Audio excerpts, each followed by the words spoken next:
আসসালামু আলাইকুম ওয়া রাহমাতুল্লাহি ওয়া বারাকাতুহু। আলহামদুলিল্লাহি রাব্বিল আলামিন ওয়াসসালাতু ওয়াসসালামু আলা রাসূলিহিল কারীম, আম্মা বাদ। ইদ্রিস টিভি লিমিটেড কর্তৃক আয়োজিত মদিনার পথ প্রোগ্রামে বাংলাদেশের এবং বাংলাদেশের বাহিরে যারা যে যেখান থেকে আপনারা আমাদেরকে দেখতেছেন, সকলকে জানাচ্ছি আন্তরিক প্রীতি ও শুভেচ্ছা। সুপ্রিয় দর্শক শ্রোতা, প্রতিদিনের মতো আজকেও আমাদের স্টুডিওর মধ্যে বিজ্ঞ দুইজন আলেমকে উপস্থিত করেছি। আমার ডান পাশে রয়েছেন নূরে মদিনা ইন্টারন্যাশনাল মাদ্রাসার সম্মানিত শিক্ষক জনাব হযরতুল আল্লামা মাওলানা মুফতি সালমান আহমেদ চিশতি মাদ্দাজিল্লাহুল আলী। আসসালামু আলাইকুম ওয়া রাহমাতুল্লাহ। আমার বাম পাশে রয়েছেন জনাব হযরতুল আল্লামা মাওলানা মুসলিউদ্দিন আল আবেদী, খতিব বাইতুল মুকাদ্দাস কেন্দ্রীয় জামে মসজিদ, রূপগঞ্জ, ঢাকা। আসসালামু আলাইকুম ওয়া রাহমাতুল্লাহ। তো সুপ্রিয় দর্শক শ্রোতা, আমরা এই পর্যায়ে আমাদের অনুষ্ঠানকে সাজিয়েছি মাহে রমজানের করণীয় এবং বর্জনীয়। মাহে রমজানের মধ্যে আমাদের কি করণীয় এবং বর্জনীয় এই সম্পর্কে প্রথমেই আমরা জেনে নিব বাইতুল মুকাদ্দাস কেন্দ্রীয় জামে মসজিদের সম্মানিত খতিব জনাব হযরতুল আল্লামা মাওলানা মুসলিউদ্দিন আল আবেদী মাদ্দাজিল্লাহুল আলীর কাছে। হযরত, আমরা আপনার কাছে জানতে চাচ্ছি এই মাহে রমজানে আমাদের কি কি কাজ করা উচিত আর কি কি কাজগুলো বর্জন করা উচিত। আপনি তো জানেন মাহে রমজান যেহেতু আত্মসংযমের মাস, মাহে রমজান হচ্ছে আমাদের শিক্ষার মাস, মাহে রমজান মাস হচ্ছে আমাদেরকে পরিশোধন করার মাস।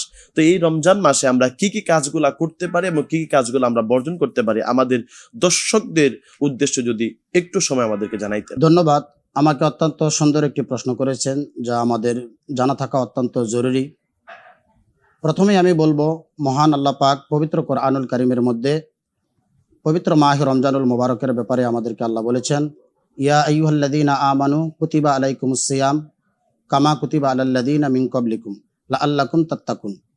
আমরা যদি এই আয়াতের দিকে খেয়াল করি, তাহলে আল্লাহ পাক আমাদেরকে বলেছেন লাআল্লাকুম তাত্তাকুন। এই মাহে রমজানুল মুবারক আমাদেরকে দেওয়া হয়েছে আমরা যেন মুত্তাকি হতে পারি। রহমত, মাগফিরাত, নাজাতের বরকতময় মাসে আমরা সকলেই জানি যে মহান আল্লাহ পাকের পেয়ারা হাবিব হুজুর আকরাম সাল্লাল্লাহু আলাইহি সাল্লাম বলেছেন যে এই মাহে রমজানুল মুবারকের যখনই চাঁদ ওঠে তখনই আল্লাহ পাকের রহমতের দরজাগুলো খুলে দেন, আল্লাহ পাক জান্নাতের দরজাগুলো খুলে দেন, আল্লাহ পাক শয়তানকে শৃঙ্খলাবদ্ধ করে দেন এবং জাহান্নামের দরজাকে বন্ধ করে দেন। তো এই রহমতের মাসে আল্লাহ রসুল তাজেদার মদিনা হুজুর আকরাম সাল্লাল্লাহু আলাইহি সাল্লাম ইরশাদ করেছেন, যখন কোনো মোমেন বান্দা একটি নফল ইবাদত করে তখন সেটাকে আল্লাহ পাক একটি ফরজের সমতুল্য করে বান্দার আমলনামার মধ্যে সওয়াব লিপিবদ্ধ করে দেন। আর যখন একটি ফরজ ইবাদত আদায় করা হয় তখন তার আমলনামায় 70টি ফরজের সওয়াব তার বান্দার আমলনামার মধ্যে দেওয়া হয়। তো যেহেতু এমন রহমত, মাগফিরাত, নাজাতের বরকতময় মাস আমরা পেয়েছি, তো আমাদের উচিত হচ্ছে মাহে রমজানুল মুবারকের মধ্যে আমরা নিজেদেরকে মুত্তাকি করার জন্য বেশি বেশি করে আমরা নফল ইবাদত করব। নফল ইবাদতের মধ্যে যেহেতু এই মাসে কোরআনুল কারীম অবতীর্ণ হয়েছে, আমরা কোরআন তেলাওয়াত করব, তাহাজ্জুদের নামাজ, জিকির, আজগার, তাসবিহ, তাহলিল বেশি বেশি করে আমরা আদায় করব। আমরা বেশি বেশি করে নফল ইবাদতের পাশাপাশি আমরা গুনার কাছ থেকে সর্বদা নিজেদেরকে বিরত রাখার চেষ্টা করব। যেহেতু এই মাসের ব্যাপারে আল্লাহ রসুল বলেছেন, যেই ব্যক্তি মাহে রমজানুল মুবারক পেয়ে তারা গুনার কাজকে বর্জন করতে পারলো না গা, আল্লাহর রসুল বলেছেন ওই বান্দার রোজা সকাল থেকে সন্ধ্যা পর্যন্ত পানাহার থেকে বিরত থাকার দ্বারা আল্লাহর কোনো যায় আসে না। অর্থাৎ কেউ যদি মাহে রমজানুল মুবারকে রোজা রাখলো কিন্তু সে গুনাহ থেকে নিজেকে বিরত রাখতে পারলো না, তাহলে এই রোজা দিয়ে তার কোনো উপকার হবে না। সেই হিসাবে আমাদের উচিত হচ্ছে আমরা মাহে রমজানুল মুবারকে সর্বপ্রকার অন্যায়, অপরাধ, গুনার কাজ থেকে বিরত থাকতে হবে এবং আমরা যেন সদা সর্বদা আমরা যেন নেকের কাজ, আমরা যেন কোরআন তেলাওয়াত, জিকির, আজগার, যে ধরনের ভালো কাজগুলো রয়েছে ওই কাজগুলো যেন আমরা করতে পারি। ধন্যবাদ সম্মানিত আলোচক সাহেব। আমরা ইনশাআল্লাহ তাআলা একটু পরে আপনার কাছে আবার আসবো। এ পর্যায়ে আমরা আমাদের আরেকজন সম্মানিত বিজ্ঞ আলোচক জনাব মাওলানা সালমান আহমেদ চিশতি হুজুরের কাছে জানতে চাচ্ছি, এই মাহে রমজান মাসে আমরা কি কি কাজ বর্জন করব। যেহেতু মাহে রমজান মাস আত্মসংযমের মাস, আত্মশুদ্ধির মাস, আমাদের এই মাহে রমজান মাসে কি কি কাজগুলা বাদ দেওয়া উচিত, কি কি কাজগুলো আমাদেরকে ছেড়ে দেওয়া উচিত, এই বিষয়টা যদি আপনি আমাদের দর্শকদের উদ্দেশ্যে অল্প কিছুক্ষণ সময়ের জন্য বলতেন। ধন্যবাদ প্রিয় সঞ্চালক সাহেব, আপনি আমাকে প্রশ্ন করেছেন মাহে রমজানে আমরা কি কি কাজ থেকে বিরত থাকবো। এক নম্বরে প্রিয় নবী মুহাম্মদ আরবি সাল্লাল্লাহু আলাইহি ওয়াসাল্লাম হাদিসে কুরসির মধ্যে ইরশাদ করেছেন, আস-সাওমু লি ওয়া আনা আজজি বিহি ওয়া আদিমা শাহওয়াতাহু ওয়া আকলাহু ওয়া শুরবাহু মিন আজালি। প্রিয় নবী মুহাম্মদ আরবি তাজদার মদিনা আকায়েদ নামদার সরদার দু আলম রাহমাতুল্লাহ আলামিন হাদিসে ইরশাদ করেছেন, রোজা এটা আল্লাহ বলেছেন রোজা এটা আমার জন্য, এবং এর প্রতিদান বান্দাকে আমি আল্লাহ স্বয়ং আমি নিজে দিব। আর বান্দা আমার কারণে সে খানা পিনা শাহওয়াত ইত্যাদি থেকে আমার কারণে বিরত থাকে। সুতরাং এই পবিত্র মাহে রমজানে আমাদেরকে খানা পিনা এবং স্ত্রী সঙ্গম থেকে বিরত থাকতে হবে একমাত্র রেজা মাওলার জন্য। দ্বিতীয় নাম্বার পয়েন্ট, আমাদেরকে মিথ্যা কথা ছাড়তে হবে পবিত্র মাহে রমজানের মধ্যে। তৃতীয় নাম্বার, এই পবিত্র মাহে রমজানের মধ্যে মানুষদেরকে মাপের মধ্যে সঠিক মাপ দিতে হবে, কারণ কাল কিয়ামতের ময়দানে আল্লাহ রাব্বুল আলামিন প্রত্যেক বান্দা থেকে হিসাব নেবেন। আল্লাহ বলছেন, ওয়াউদিয়াল কিতাব ফাতারাল মুজরিমিনা মুশফিকিনা মিম্মা ফীহি ওয়া ইয়াকুলুন ইয়া ওয়াইলাতানা মা লিহাদাল কিতাব লা ইউগাদিরু সগীরাতান ওয়ালা কাবীরাতান ইল্লা আহসাহা। আল্লাহ বলেন, কাল কিয়ামতের ময়দানে বান্দার সামনে তার আমলনামা পেশ করা হবে। ছোট্ট থেকে ছোট্ট কোনো, বড় থেকে বড় কোনো গুনাহ আল্লাহ রাব্বুল আলামিন ছাড়বেন না। সে আমলনামার মধ্যে আল্লাহ রাব্বুল আলামিন প্রত্যেকটা বিষয় ওই বান্দার আমলনামার কিতাবের মধ্যে তুলে ধরবেন। আল্লাহ বলেন, ওয়ালা ইয়াজলিমু রাব্বুকা আহাদা, বান্দা তোমার প্রতি আমি কিঞ্চিত জুলুম করব না। দুনিয়ার মধ্যে যে আমল করেছো, যা করেছো তার প্রতিদান আমি দিব তোমাকে। সুতরাং আমরা মাপের মধ্যে সঠিক মাপ দিতে হবে। 3 নম্বর, আমাদের চক্ষুকে হেফাজত রাখতে হবে। পরনারী থেকে আমাদের চক্ষুকে হেফাজত রাখতে হবে। আমাদেরকে মোবাইল ব্যবহার কম করতে হবে, কারণ এই মোবাইলের মাধ্যমে আমরা অনেক গুনাহ জেনা করি, মোবাইলের মাধ্যমে আমরা অনেক গুনাহ কাজ করে থাকি। যেহেতু এটা পবিত্র মাহে রমজান, এ কারণে আমাদেরকে এ সমস্ত গুনাহ থেকে হেফাজত থাকা এটা আমাদের জন্য অত্যন্ত জরুরি। জি সম্মানিত আলোচক সাহেব, আমি আপনার সাথে একটু অ্যাড করতে চাচ্ছিলাম। আমাদের এই দেশের মধ্যে এমন অনেক মানুষ রয়েছে যারা মাহে রমজান মাসে মিথ্যা কথা ছাড়তে পারে না, মাহে রমজান মাসেও তারা গীবত ছাড়তে পারে না, মাহে রমজান মাসেও মানুষকে ওজনে কম দেওয়া ছাড়তে পারে না। ওই সমস্ত ব্যক্তিদের রোজার হুকুম কি? তাদের কি রোজা হবে, না শুধুমাত্র তারা উপবাস থেকে যে রোজাটা আদায় করলো শুধু উপবাসই হবে? আপনি আমাদেরকে একটু যদি জানাইতেন এই বিষয়টা। প্রিয় সঞ্চালক সাহেব, আপনি আমার কাছে জানতে চেয়েছেন, যদি কোনো ব্যক্তি রোজা রাখা অবস্থায় মিথ্যা কথা বলে, এমনকি গীবত করে এবং ওজনে কম দেয়, তাহলে তার রোজার হুকুম কি? যদি কোনো ব্যক্তি রোজা রাখা অবস্থায় ওজনে কম দেয়, মিথ্যা কথা বলে এবং গীবত করে, তাহলে ওই ব্যক্তির রোজা আদায় হয়ে যাবে, কিন্তু আল্লাহ রাব্বুল আলামিনের নিকট যে গ্রহণযোগ্য কবুলিয়াত, সে কবুলিয়াতটা হবে না এবং রোজার যে সোয়াব, এই সোয়াবটাও পাবে না। তাহলে তার শুধু রোজা হয়ে যাবে, মানে উপবাস থাকার কারণে তার শুধু খালি রোজাটা হয়ে যাবে, কিন্তু রোজার যে হক আছে সেই হকগুলো আদায় হবে না। জি, রোজার হক আদায় হবে না এবং কবুলিয়াত হবে না, কবুলিয়াত হবে না, সোয়াবও পাবে না, শুধু আদায় হবে। শুধু আদায় হবে। ধন্যবাদ সম্মানিত আলোচক সাহেব, আপনি চমৎকার জবাব দিয়েছেন। তো এই পর্যায়ে আমরা আরেকটু ডিফারেন্ট প্রশ্ন করতে যাচ্ছি। আমাদের আরেকজন সম্মানিত আলোচক জনাব মাওলানা মুস্তাউদ্দিন আলাবিদি সাহেব, আপনার কাছে, আমাদের এই মাহে রমজানের মধ্যে ইমাম সাহেবরা তো তারাবির নামাজ পড়ান, নামাজ পড়ানোর পরে ওনারা হাদিয়া পান, সম্মানী পান। অনেক জায়গার মধ্যে দেখা যায় এই সম্মানী থেকে কিছু টাকা মসজিদের মধ্যে রেখে দেওয়া হয়, অর্থাৎ ইমাম সাহেবের জন্য যদি 40,000 টাকা ওঠে, তাহলে 30,000 বা 20,000 টাকা দিয়ে বাকি টাকাটা মসজিদের ফান্ডে ঢুকানো হয়। এটা কতটুকু শরীয়ত সম্মত? এই বিষয়টা যদি আপনি একটু জানাইতেন। ধন্যবাদ সম্মানিত সঞ্চালক সাহেব, আপনি আমাকে অত্যন্ত যোগ উপযোগী একটি গুরুত্বপূর্ণ প্রশ্ন আমাকে করেছেন। আমি প্রথমেই বলবো যে দুইটি হক রয়েছে, আপনারা সবাই জানি যে দুইটি হক, একটা হচ্ছে হকুল্লাহ আর একটা হচ্ছে হকুল ইবাদ। একটা মহান আল্লাহ পাকের হক আর একটা হচ্ছে বান্দার হক। মহান আল্লাহ পাকের হক যদি কেউ নষ্ট করে, সেটা আল্লাহ পাক মাফও করতে পারে, তার জন্য পাকড়াও করতে পারে। কিন্তু বান্দার হক, এটা অত্যন্ত গুরুত্বপূর্ণ একটি বিষয়। কোনো বান্দার হক যদি কেউ নষ্ট করে, যতক্ষণ পর্যন্ত বান্দা তাকে মাফ না করবে, মহান আল্লাহ তাকে মাফ করবে না। তো এখন আমরা যদি দেখি যে কোনো মসজিদের মধ্যে এরকম কোনো কাজ করা হয় যে ইমাম সাহেবের জন্য টাকা পয়সা, মুয়াজ্জিনদের জন্য টাকা পয়সা উত্তোলন করে সেই টাকা থেকে তাদেরকে পরিপূর্ণ টাকা না দিয়ে কিছু অংশ মসজিদের জন্য রেখে দেয়, তাহলে এটা ইমাম সাহেবের যে হক, সেই হকটার মধ্যে বঞ্চিত হলো। ইমাম সাহেব পরিপূর্ণ তার হকটা পেল না। আর পরিপূর্ণ হকটা না পাওয়ার কারণে ইমাম সাহেবের অন্তরের মধ্যে কষ্ট থাকবে, মুয়াজ্জিনের অন্তরে কষ্ট থাকবে। আর যেই বান্দা এটা করে জুলুম করলো, ইমাম সাহেবের হকটাকে নষ্ট করলো, তাহলে সে কোনোদিন আল্লাহর কাছ থেকে এই বান্দার হক নষ্ট করার কারণে সে মাপ পাবে না। জি হযরত, আমি আপনার কাছ থেকে আরেকটা বিষয় জানতে চাচ্ছি। আপনি যে কথাটা বলতেছিলেন যে কোনো মানুষ যদি ইমাম সাহেবের বেতন থেকে মসজিদের ফান্ডে টাকা ঢোকায়, তাহলে তিনি অবশ্যই হাশরের ময়দানে পাকড়াও হবেন। এখন আমরা আপনার কাছে জানতে চাচ্ছি, যেই সমস্ত কমিটিবৃন্দ মুসল্লিদের কাছে না জানিয়ে অগোচরে মসজিদের ফান্ডের টাকা রাখে, হাশরের ময়দানে কি তারা এটার জন্য পাকড়াও হবে কিনা বা দায়বদ্ধ থাকবে কিনা, এই বিষয়টা যদি একটু ক্লিয়ার করেন। জি অবশ্যই তাদেরকে পাকড়াও করা হবে।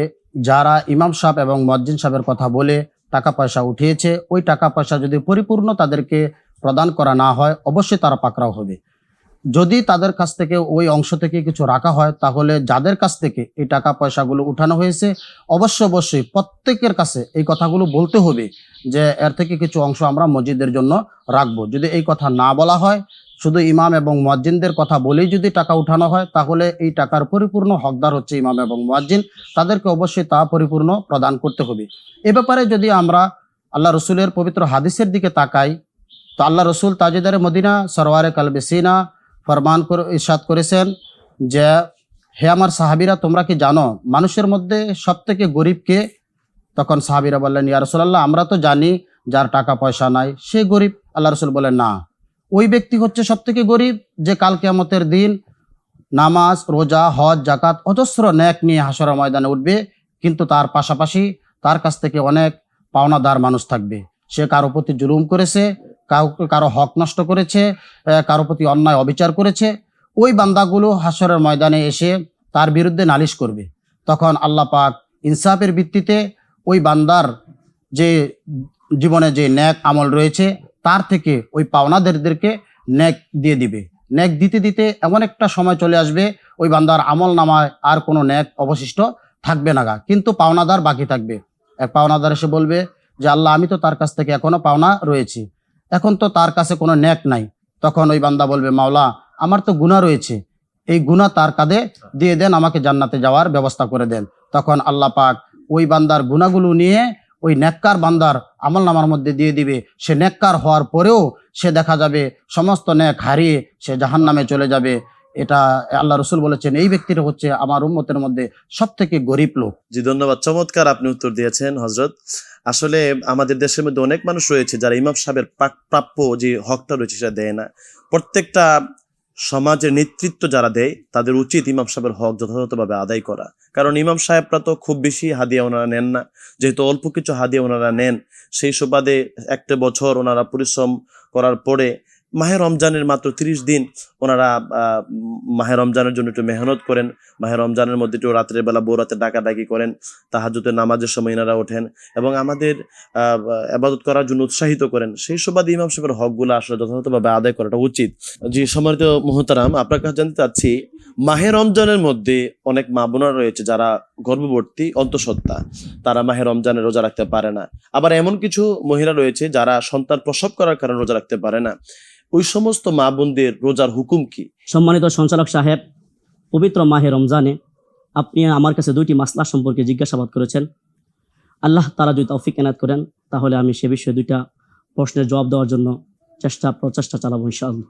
মহাগ্রন্থ আল কুরআন এর অসংখ্য সূরা থেকে সূরাতুল আহকাফের 15 নং আয়াতে আল্লাহ রাব্বুল আলামিন ইরশাদ করেন, ওয়া ওয়াসাইনাল ইনসানা বিওয়ালিদাইহি ইহসানা হামালাতহু উম্মুহু ওয়া ওয়াদাআতহু উম্মুহু ওয়া হামলুহু ওয়া ফিসালুহু 30 শাহরা। আল্লাহ বলেন, ওয়া ওয়াসাইনাল ইনসানা বিওয়ালিদাইহি ইহসানা, তোমরা তোমাদের পিতামাতার সাথে ভালো আচরণ করো, উত্তম আচরণ করো, এবং তোমরা তোমাদের পিতামাতার সাথে এমন আচরণ করো না যে তারা উফ বলে। কারণ তোমাদের এই পিতামাতা, মা হামালাত উম্মুহু ওয়া ওয়াদাআতহু উম্মুহু, মা তোমার গর্ভধারণের কষ্ট এবং দুগ্ধপানের কষ্ট সহ্য করেছেন। ওয়া হামলুহু ওয়া ফিসালুহু 30 শাহরা, এবং সেই স্নশীল মা তোমাকে দুধ সারাতে এবং গর্ভধারণ সারাতে প্রায় 30টি মাস চলে গিয়েছে। সেই মার সাথে তোমরা খারাপ আচরণ করিও না। শুধু তাই নয়, পিয়ারা হাবিব তাজদার মদিনা আকায়েদ নামদার সরদার দু আলম রহমতুল্লিল আলামিন হাদিসে কুরসিতে ফরমান, ইন্নাল্লাহ তাআলা ওয়াদা আনিল মুসাফিরি আস-সাওমা ওয়া শাতরা সালাতি ওয়া আনিল হামিলি আবিল মুরদিআই আস-সাওম আবিস সিয়াম। আল্লাহ নবী মুহাম্মদ আরবি সাল্লাল্লাহু আলাইহি ওয়াসাল্লাম হাদিস শরীফে ইরশাদ করেছেন, যদি কোনো মুসাফির অথবা কোনো হামেল গর্ভবতী মহিলা অথবা মুরদিআ দুগ্ধ পণ্য কোনো নারী যদি রোজা রাখতে অক্ষম হয় তাহলে তাদের জন্য শরীয়তে সুহলত দান করেছেন। রাখতেও পারে, ইচ্ছা করলে নাও রাখতে পারে।